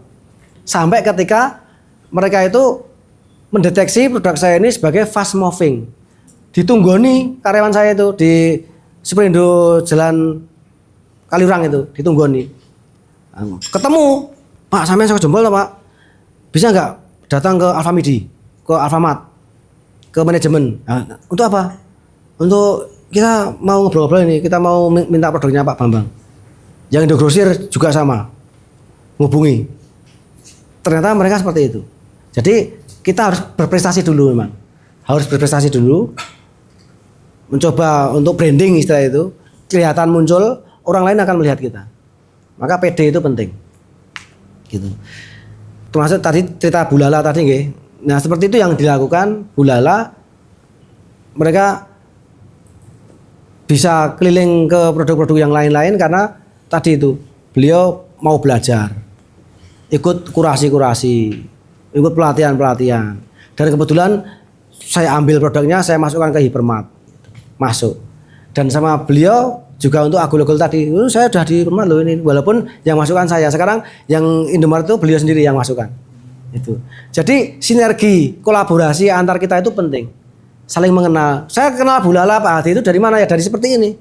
Takon-takon produk, oh Pak, oh anu produkku manisan buah. Oh ya coba saya jualkan ya Pak ya, saya jualkan.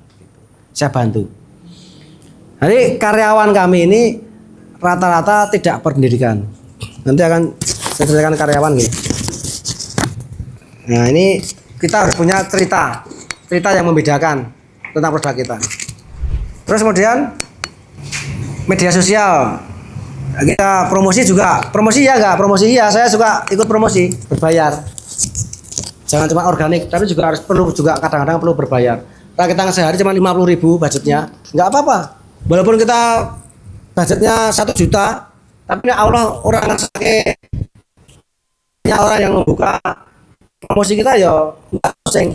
Tapi kalau memang Allah sudah mengendaki, budget 50.000 aja, omsetnya langsung naik jadi 5 juta. Edukasi. Jadi produk kami ini nggak hanya promosi, tapi juga edukasi tentang kewirausahaan, tentang motivasi segala macam. Jadi nggak cuma iklan kok, itu yang saya sampaikan tadi sudah sih, saya sampaikan tadi.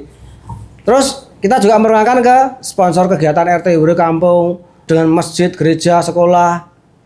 Saya itu haji ya, tapi sering memberikan bantuan ke gereja. Jadi ada kegiatan apa di gereja itu ada pelatihan Natalan atau apa sponsor, oh siap kasih sponsor. Ngasih apa alat-alat untuk kegiatan sekolah minggu misalnya. Saya juga ngasih, walaupun saya Muslim. Tapi kan pembeli kita itu nggak cuma Muslim. Pembeli kita itu ada yang non Muslim juga, ada yang Kristen, ada yang Hindu, ada yang Buddha. Gitu. Masjid, kerjasama dengan ojek online lokal. Ikut kalau di Plut itu ada apa? Jogja apa? Nah itu, yang di Plut itu. Jogja kita. Nah itu ikut seperti itu. Jangan udah daftar belum? Daftar. Saya juga daftar. Kerjasama dengan ojek online, kolaborasi dengan UMKM tetangga tadi itu, dengan tetangga, dengan teman, kolaborasi, kerjasama bareng-bareng, memberikan potongan harga untuk warga sekitar. Marketing yang paling dahsyat itu apa? MLM. Apa MLM? mulut lewat mulut. Jadi kalau kita ada di sini, orang-orang itu brand kita itu orangnya dianggap baik oleh masyarakat, mereka sendiri yang akan cerita. Ngomong ke sana kemari ngomong. Di antara mereka-mereka yang menceritakan kebaikan-kebaikan produk kita itu, ya pasti mereka juga nggak cuman orang yang tidak punya, orang kaya, orang berpengaruh, dia akan menceritakan. Sampai tekan menteri. Jadi di rumah saya itu beberapa kali menteri datang, ada 2 menteri datang ke rumah saya itu. Menteri, pejabat-pejabat, dirjen, kepala dinas datang ke rumah saya. Saya ngomongin siapa? Ya mbok, MLM. Dari apa yang kita lakukan? Yang penting kita konsisten membangun brand, baik brand produk maupun brand personal, brand pribadi. Ini tadi sudah saya ceritakan guys tentang riset pasar, segmentasi, dicoba dulu skala kecil, sekitarnya, dodoyan ora gitu. Dimsum saya itu sampai sekarang masih. Itu juga gara-gara orang datang minta kerjaan. Pak saya pengen kerja, oke. Terus semuanya udah ada kerjaan. Oke kalau gitu bikinlah dimsum. Produk dimsum itu sebenarnya solusi orang minta kerjaan. Datang minta kerjaan, kerjanya udah nggak ada sebenarnya. Saya harus mikir, cari ilham. Oh bikin dimsum, terus ngedole piye kita ngedole wong gajiannya dalam kas gajian. Akhirnya apa? Saya itu menawarkan dimsum saya itu ke warung-warung tenongan. Warung tenongan itu apa ya? Warung jajan pasar. Sekitar Godian itu kan banyak. Saya titip. Kok payu? Berarti produkku enak gitu berarti. Akhirnya dikemas yang baik dijual ke Mirota. Dan sekarang pun laku. Iya, laku alhamdulillah. Sudah masuk Superindo belum? Belum. Tapi kudu insya Allah. Saya sudah penawaran, tapi belum di ACC, yus ben ngalir bae, ra apa-apa. Ora kudu rasa kesusu-susu. Tenang, kalem. Nek wis wayahe, nah kabeh mau wayahe. Wis wayahe, wis ora enggak ada orang yang bisa bendung kita. Kalau dhewe wayahe. Nek dong wayahe, tenang, sabar. Gitu. Juga skala kecil. Jadi saya jualnya ke kantin-kantin sekolah, ke jajan-jajan pasar, sama istri saya dulu. Anak saya masih bayi, istri saya bawa bayi gitu kan, kita mesaknya banget itu. Gue bayi terus datang ke Mbak, mau saya titip dimsum boleh enggak Mbak? Boleh. Oh boleh. Oh ya titip, sambil bawa bayi gitu, mesaknya banget. Anu kesini pakai apa? Itu naik Gojek, saya kan pakai Grab itu loh. Naik Grab gitu, pakai helm Grab, jaket Grab gitu. Macak ngono kuwi pokoknya. Kita mesaknya banget, enggak punya motor Mbak? Ya punya, tapi ya ini biar diantar sama Bang Grab gitu. Ya kan Grab tenan mau aku yo duwe aplikasi Grab. Yo saya itu dulu waktu di sini nyambi Grab. Dulu waktu di sini ini ramai banget. Jadi istri jualan sama karyawan, saya ke Grab keliling. Saking lain jungkel-jungkel itu. Warung-warung SMP sampai sekarang ketika saya buka outlet mie koncoan, saya jualnya di mana? Seluruh kantin Jogja ini saya masukin semua. Seluruh kantin Jogja. Singgul mbus piro tapi yang penting semuanya sudah saya masuki. Semua kantin. Coba mie koncoanku enak apa ora, payu apa ora gitu. Sampai sekarang masih Mbak Pebi. Masih. Itu omsetnya piro Mbak Pebi nek sing mie itu yang sekolah? 20 juta. 20 juta ya. Sama dimsum. Oh, nek dimsum tok yang di pasar di jajan pasar itu berapa? Dimsum tok 9 juta. Oh ternyata di telaten ini ternyata menghasilkan ki dimsum, bikin dimsum lah itu. Tak titip ke. Tadi punya cita-cita omset 10 juta gitu. Ada nggak tadi? Nek cita-cita jangan main 10 juta, 500 juta, 1 miliar. Cita-cita. Jangan dibatasi mimpinya, jangan dibatasi. Tapi kudu harus tahu diri gitu. Tapi mimpi jangan dibatasi. Itu mie kita titipkan ke warung-warung, ke kantin-kantin sekolah, tester. Begitu sudah oke, baru saya buka outlet. Satu outlet dulu. Oh payu, buka outlet yang kedua. Outlet yang ketiga, saya kolaborasi dengan tetangga saya yang dia itu jualan fried chicken. Dia jualan fried chicken, datang ke saya, Pak, saya minta tolong biar omset saya naik gimana ya? Anu aja apa Mbak? Jenengan wis mentok pol-polan, le dodolan. Wis pol Pak, wis tak usahake promosi ngene-ngene. Omsete sak meneh iki wae. Anu wae po, kerja sama aku po. Gimana caranya? Sambil jualan fried chicken, sambil jualan mie ayam gitu. mie level pedas mie koncoan. Akhirnya di Godian itu di dekat saya di bis itu ada mie koncoan kolaborasi dengan fried chicken sekarang ini. Itu idenya dari mana? Dari Pak yang punya Rocket Chicken itu siapa itu? Pak Tuti, Pak Ati, Nurul Ati. Pak Nurul Ati ini pernah datang ke rumah saya itu mau kerjasama. Mau kerjasama di tiap roketnya mau dikasih mie koncoan itu, mie model gacuan itu. Tapi keburu manajernya GM-nya itu wafat, yang di Purwokerto wafat, terus kemudian jangkrik sing metu krik lali. Jangkrik. Dulu juga dari KAI juga sama. KAI juga mau kolaborasi dengan kita. Sampingnya Bapak Ibu, sampingnya itu yang sini saya jualan mie level pedas sama fried chicken, sampingnya itu mie ayam Monogiri. Wow, benturan piye? Enggak. Saya kolaborasi. Saya kan jualan mie level pedas, mie goreng. Sedangkan beliau ini jualan Wonogirian. Nah, Mas sini ini saya support dananya malah. Tak tambahi modal, Pak, tak ajari carane gawe mie ayam sing enak. Terus tak gaweke branding, saya bikinkan neon box. Pokoknya sampean tak angkat. Oh, malah ramungsuhan to malah. Tak angkat malah. Tak gawe sing apik, jenengan nek datang ke sana sudah brandingnya mie ayam apa nduk kajenge? Pak Min apa? Mie ayam Pak Min kalau enggak salah ya. Itu mie ayam. Sampingnya pas itu mie ayam level pedas. Itu saya branding malah. Nah, kalau ada orang di tempat saya mau beli mie ayam yang Wonogirian, langsung sampai dibelikan sama Mbak Pebi itu Roger itu loh. Apa namanya? HT. Bapak ini ada ngomong, "Pak, ini ada yang mau beli mie ayam jenengan. Berapa? 5? Oke, dibikinkan. Bayari tempat saya." Gitu. Jadi nggak perlu kita bentrok seperti itu. Karena apa? Kita tuh jengkel, marah, kecewa, dendam, itu menguras energi. Itu vibrasinya negatif. Itu akan menjauhkan pintu-pintu rezeki. Maka kalau jenengan ngalami, saya juga ada karyawan saya yang ngalami, "Pak, sekarang warung kita ditutup loh, Pak." "Ditutup ya maksudnya?" "Gaib, Pak." "Ono jine, Pak." "Ah, buktine, wingi kancaku liwat ki padahal aku buka loh, Pak. Buka ning munine tutup loh. Berarti ono jine, Pak." Wah, nek wis begitu kita sudah percaya seperti itu, wis pasti kejadian. Bukan masalah jinnya itu, tapi energi kita yang nutupi, bukan jinnya yang nutupi. Yang namanya jin itu nggak bisa nutupi, nggak bisa menghambat rezekinya orang, nggak bisa jin itu.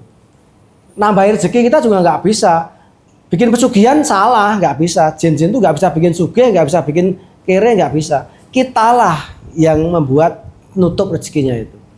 Begitu kita meyakini rezekinya, no jin nutupi, energi kita yang nutupi. Bahkan saya sampaikan di tempat kami kan biasa tiap bulan sekali atau seminggu sekali itu ada emak-emak KWT, emak-emak UMKM semacam itu datang ke tempat saya untuk belajar seperti ini persis. Itu saya sampaikan, "Bu, nek jenengan pengen sugih gampang, pengen sugih. Pripun, Pak?" "Murtad." Carane. Murtad itu maksudnya enggak usah percaya sama Tuhan.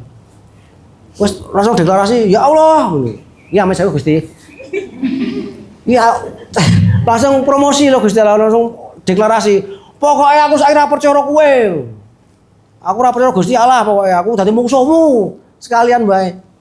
Dan aku langsung sampean moro ning gone tempat Kemukus apa itu? Bukit Kemukus apa mana cari pesugihan. Langsung pokoknya pengen sugih. Golek pesugihan. Langsung dadi musuh sisan karo Gusti Allah. Musuh pokoknya musuh. Sugih enggak kira-kira? Sugih. Sing gawe sugih siapa? Pesugihan itu bukan. Sing gawe sugih ya Gusti Allah. Bagi Allah itu bikin sugih kita itu gampang, enteng. Menggawe sugih iki donya wis dilit, wis setitik. Gampang bagi Allah menggawe sugih. Tapi dunia itu cuma sebentar. Allah bikin jenengan sugih ning nerakane selawas-lawase, selama-lamanya. Jadi musuh Gusti Allah kok. Jadi yang bikin kita kere sugih naik itu Gusti Allah. Jadi jenengan enggak usah khawatir kalau ada perang dengan kompetitor.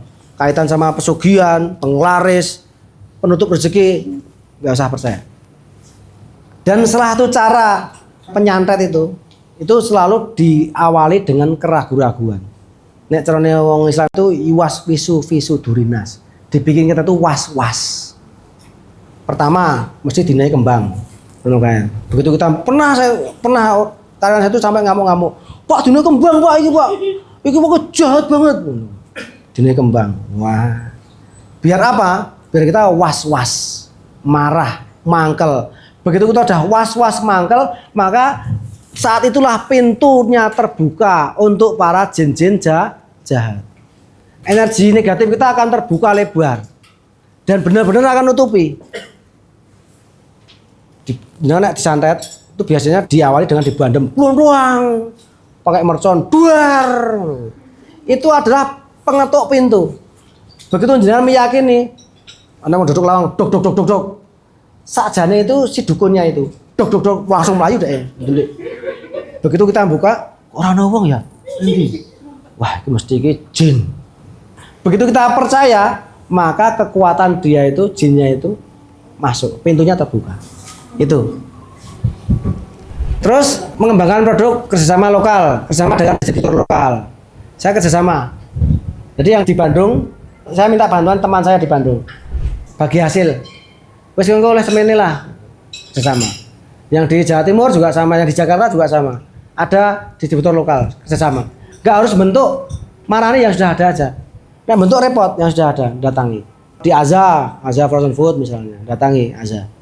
Nanti biar sama Aza disebarluaskan. Ella Frozen Food. Terus komunitas pelanggan. Nah, jenengan harus punya database pelanggan. Kalau perlu bikin WA group khusus pelanggannya jenengan. WA group. Enggak apa-apa dimasukkan pelanggan-pelanggan jenengan itu.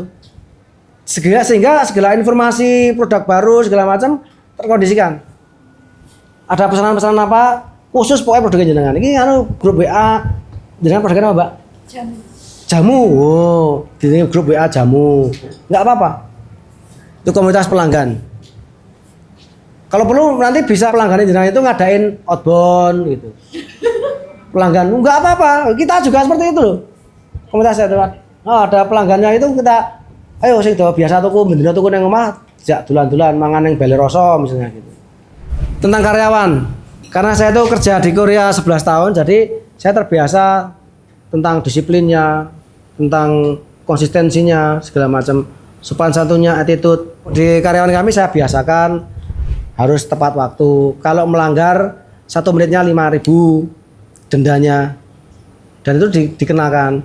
Terus kalau masuk rumah, masuk lingkungan perusahaan harus mengucapkan salam, harus assalamualaikum. Kalau yang non muslim yo terserah dengan kula nuwun Pak, selamat pagi Pak, atau shalom, atau nek Buddha apa mbuh ora ngerti. Tapi harus mengucapkan salam. Kemudian sama teman juga harus baik sama teman. Tidak boleh geng-gengan, tidak boleh jadi toksik. Ojo-ojoki nyengiti kae semacam itu. Kalau sampai ke telinga saya ada bentrok, ada geng-gengan di perusahaan, langsung saya cari sumbernya, langsung saya pecat, saya ambil. Itu. Terus kemudian pelatihan berkala, briefing, paling tidak sebulan sekali itu ada briefing. Kalau tempat kami tiap hari itu briefing tentang. Jadi tempat kami ini karena visinya itu adalah mengajak karyawan itu untuk taat sama Tuhan, taat sama Allah. Jadi saya tuh biar bisa ngajak mereka sholat, biar mereka taat sama Tuhan, sholat, maka ketika adzan berkumandang mereka harus berhenti kerja, harus pateni mesinnya pateni, terus kemudian wudhu, sholat jamaah. Nah setelah jamaah itu kemudian kita kasih briefing, kultum, kuliah 7 menit, ya 7 menit tenanan, 4 menit, intinya tentang tujuan hidup dan segala macam. Sehingga tiap hari dimasuki seperti itu, maka insya Allah akan berbeda pola pikirnya. Kemudian tiap Jumat briefing, tiap hari Sabtu briefing, sering briefing. Tiap hari pagi itu tiap-tiap divisi juga briefing. Kemudian dikasih sistem reward, tunjangan, kasih tunjangan kehadiran tiap bulan. Kalau nggak pernah absen 100.000 atau beras nilai 10 kilo. Kalau absen 1 kali cuma dapat 50, absen 2 kali nggak dapat Terus punya kemampuan di bidang kulit lumpia, maka 100.000 tiap bulan dapat. Punya 2 keterampilan, tambah 100.000 meneh. Punya keterampilan 3, tambah meneh. Tiap punya keterampilan tambahi, gitu. Ribet. Kasih apa namanya? Penghargaan. Dan kalau buat bodoh seperti ini, apa bodoh ini? Bodoh. Lebaran besar ini, lebaran besar itu undian korban. Yang korban karyawan korban, dapat korban. Siapa yang dapat korban? Kambing, berapa orang, 1, 2 orang, 3 orang, semacam itu. Untuk reward ke mereka. Syaratnya harus minimal 3 tahun kerja tempat saya, minimal. Kalau belum 3 tahun, belum dapat itu. Nanti kalau udah 10 tahun, nanti insya Allah akan diumrohkan. Jadi kalau kita memberikan berbuat baik pada orang lain, kita yang akan terima kebaikannya. Kita itu menolong orang lain, maka kita yang akan tertolong sebenarnya. Dan itu saya sudah membuktikan. Dengan kebodohan saya, dengan saya nggak ngerti cara bikin kulit lumpia, saya nggak ngerti. Sampai sekarang, resep-resep itu saya nggak ngerti. Nek jenengan tanya Pak Bambang resepnya bikin kulit lumpia, pangsit gimana, saya nggak ngerti. Yang ngerti itu karyawan saya. Sampai ditulis nenggon tembok itu, resepnya nggak ada rahasia. Jenengan mau datang ke tempat saya belajar magang, boleh. Magang sebulan, 2 bulan, 3 bulan, boleh. Magang berapapun sehari, pengen belajar resepnya, boleh. Tidak ada rahasia. Nggak ada rahasia. Karena ilmu itu dari Tuhan. Kalau kita tahu, ya sampaikan.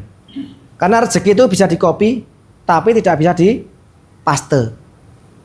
Indomaret sama, tapi Indomaret yang sebelah sana beda penjualannya. Sama-sama Indomaret, tapi penjualannya beda. Penjualannya. Nggak usah khawatir tentang rezeki. Itu. Jadi karyawan kami juga ada bagaimana cara karyawan kami itu betah. Kalau pengen betah, saya masih ingat di Korea dulu. Saya tuh sampai mudar-mudaran nyambut gawe. D3, Dark, Dirty, Dangerous. Saya itu di peleburan apa namanya? Aluminium, peleburan baja. Panasnya 150 derajat, 1.500 derajat Celcius. Enggak wani itu. Ngecor itu loh, ngecor. Ngelasnya wesi gede-gede. Ngelas argon. Argon itu yang satu kayak nggak biting itu terus diwir gitu. Dan besinya harus panas kanan kiri, yang disambung itu harus panas, harus dalam kondisi 250 derajat Celcius. Neng tengah-tengahnya saya itu. Nganggo baju astronot itu. Saya mau. Kenapa? Karena gajinya bisa mencukupi kebutuhan saya. Yang paling penting ada angan-angan. Angan-angannya nanti saya dapat begini. Contoh lagi honorer gajinya berapa?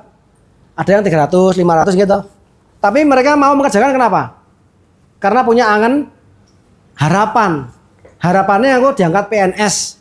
Harapannya duwe pensiun. Makanya dilakoni. Nah, karyawan saya juga sama. Tak gawe dia punya harapan di masa depan. Masa depannya saya perhatikan.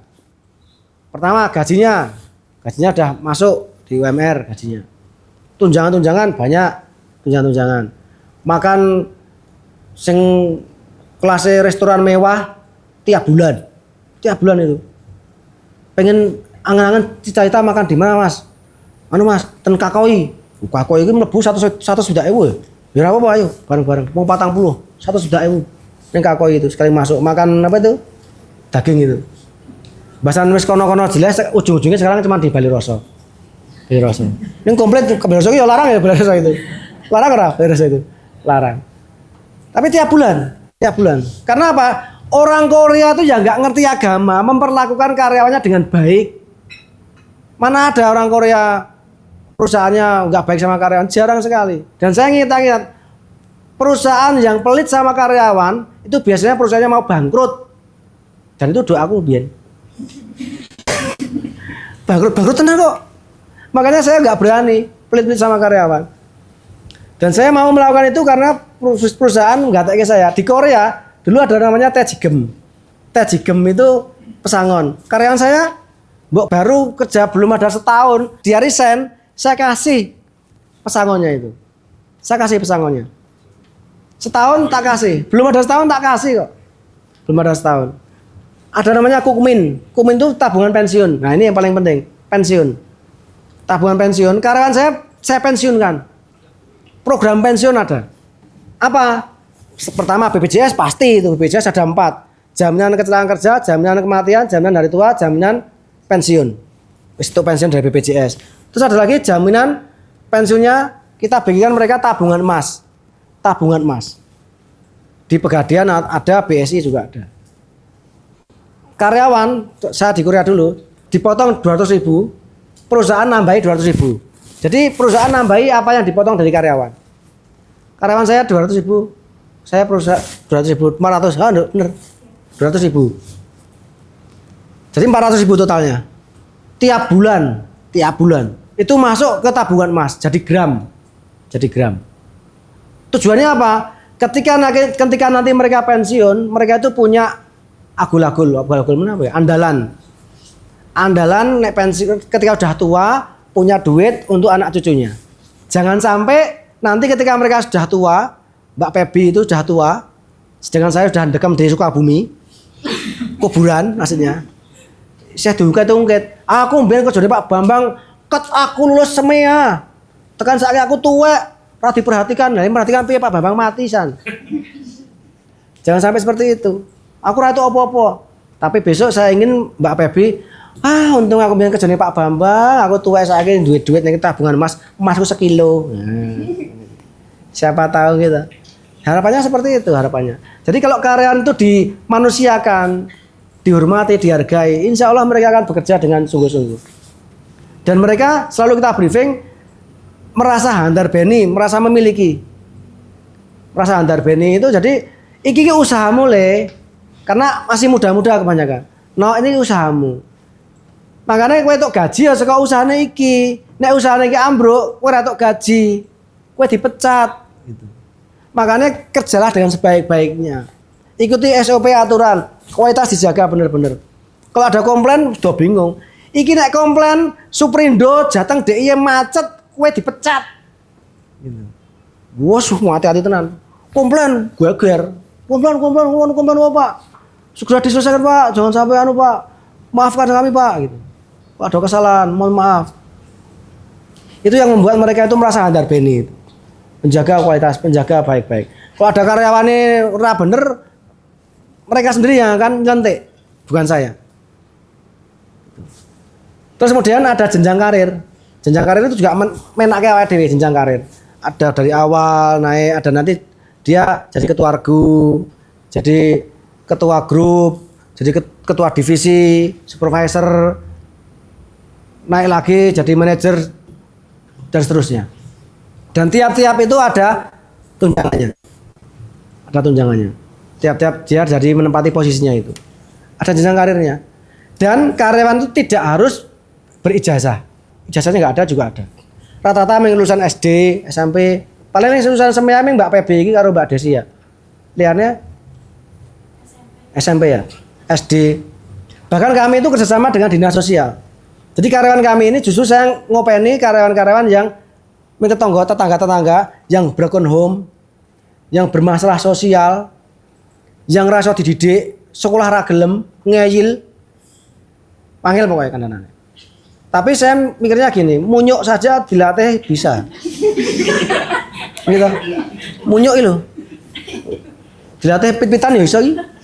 Apalagi manusia. Manusia pasti bisa. Manusia tuh mbok preman, jenengan nek ngadepi preman enggak usah mendelik. Diajeni. Diumpak dunggahke. Nek jenengan malah nglawan, wah geger. Tapi kalau semua orang itu kalau dihargai, dia tuh pasti akan memberikan yang terbaik. Karyawan saya juga seperti itu, dihargai. Wis ra sekolah, ngayil komplit pokoknya wis kere, goblok gitu.